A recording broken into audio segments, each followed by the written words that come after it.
Itinuturing na ng NBI na person of interest si Senador Robin Padilla kaugnay sa pag-alis sa Senado ni Senador Bato de la Rosa. Dapat din daw questionin si Senate President Alan Peter Cayetano.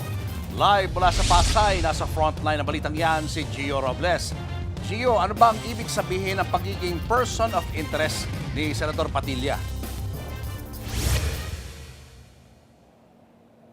Julius, bagaman kinumpirma ni Matibag na POI nga si Senator Robin Padilla, hindi raw ibig sabihin nito na iniimbestigahan siya bilang isang sospek. Ayon kay Matibag, person of interest si Senator Padilla dahil siya ang huling nakasama ng kapwa Senador Bato de la Rosa. Kaya posible raw na may mahalagang impormasyon si Senator Padilla sa kinaroroonan ni Senator de la Rosa.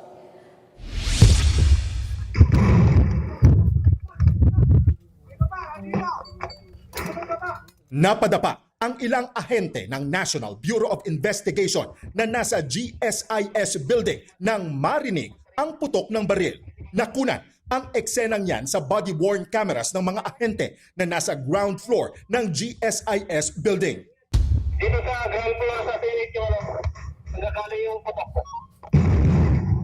Wala naman sa bahaging yon ng gusali ang pamamaril at nasa ikalawang palapag. Sa panayam sa kanya ni News 5 anchor Cheryl Cosim sa programang One Balita Pilipinas, sinabi ni NBI Director Melvin Matibag na nakaupo sa GSIS side ng bridgeway sa second floor ng gusali ang NBI agent na pinaputukan ni Aplaska. Doon po nangyari yung putukan, doon sa parang common area. Makikita niyo po yung pictures, maglalabasan naman dyan. May dalawang monoblock chair doon kasi doon po nakaupo. So, kaya narinig niyo naman, sinasabi niya, ang nasilip niya, 2 hanggang 3 tao. Eh, overpower niyo na po yun eh. Kung 2 o 3 tao lang yan, kung totoo man po yung sinasabi niya na threaten sila. Inilahad din ni Matibag na itinuturing na person of interest ng NBI si Senator Robin Padilla kaugnay sa kinaroroonan ng kapwa Senador Bato de la Rosa. Ayon kay Matibag, itinuturing na POI si Padilla dahil siya ang huling nakitang kasama ni de la Rosa. Hindi raw ibig sabihin yan ay tinutugis ng NBI si Padilla. Ang ibig sabihin po, kasi may nagtanong sa akin na paano ba yung kay Senator Bato? Paano siya hanapin? Sabi ko, ang unang-una dapat natanungin dyan ay si Senator Robin Padilla.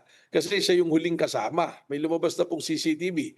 At saka yan sa Sergeant of Arms dahil siya yung nakakalab ng 4 kilos doon sa Senado. So to a certain extent, there are persons of interest doon po sa pagkawala ni Senator Bato de la Rosa. Lumabas si de la Rosa sa Senado Huwebes ng madaling araw habang may nakaambang arrest warrant sa kanya ng International Criminal Court o ICC.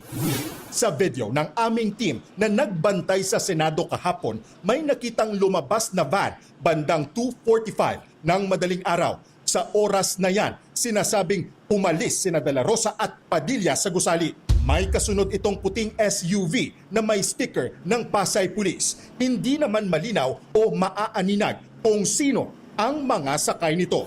Bago tumakas, isinailalim sa protective custody ng Senado si de la Rosa. Para kay Matibag, komplikado ang sitwasyon ni de la Rosa dahil sa magkaibang interpretasyon ng protective custody na ibinigay ng Senado. Habang ang Senado raw ay nagbigay ng proteksyon, tila ito rin ang naging daan para makalabas si de la Rosa. Tama po. Hindi pwedeng hulihin pero pwedeng paalisin. Pwedeng patakasin. Ganun po yung nangyari. Nasabi natin, i-honor natin yung kanila pong resolution na yon. Kumbaga po, harap-harap kami ron, si Senator Alan Peter Cayetano, lalaking usapan po yun. Na kumbaga, we honor it and it should be honored by both parties. Ang bagong Senate President Alan Peter Cayetano ang nagbigay ng protective custody kay de la Rosa. Kaya ayon kay Matibag, mas mabuti raw na tanungin din si Senator Cayetano kung nasaan ngayon si de la Rosa. Unang-una na po si Senate President Alan Peter Cayetano kasi siya po ang Senate President, siya ang pinakang namumuno sa Senado at sila po yung nagsabi na ang protective custody ng Senado si Senator Bato. So, ibig sabihin po niyan, they have the commitment to protect him, yung kanyang well-being, yung kanyang safety.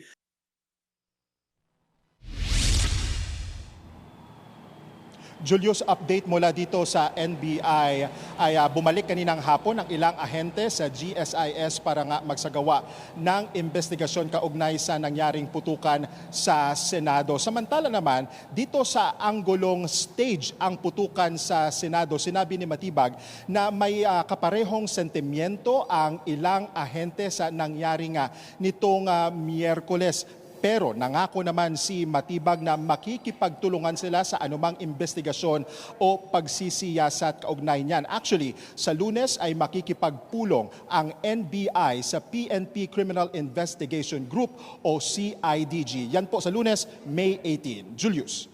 Gio, may panawagan si Senate President Alan Cayetano na suspindihin din si NBI Director Melvin Matibag kaugnay sa kanyang mga maling binalita sa Pangulo. May reaksyon na ba dyan ang hepe ng NBI?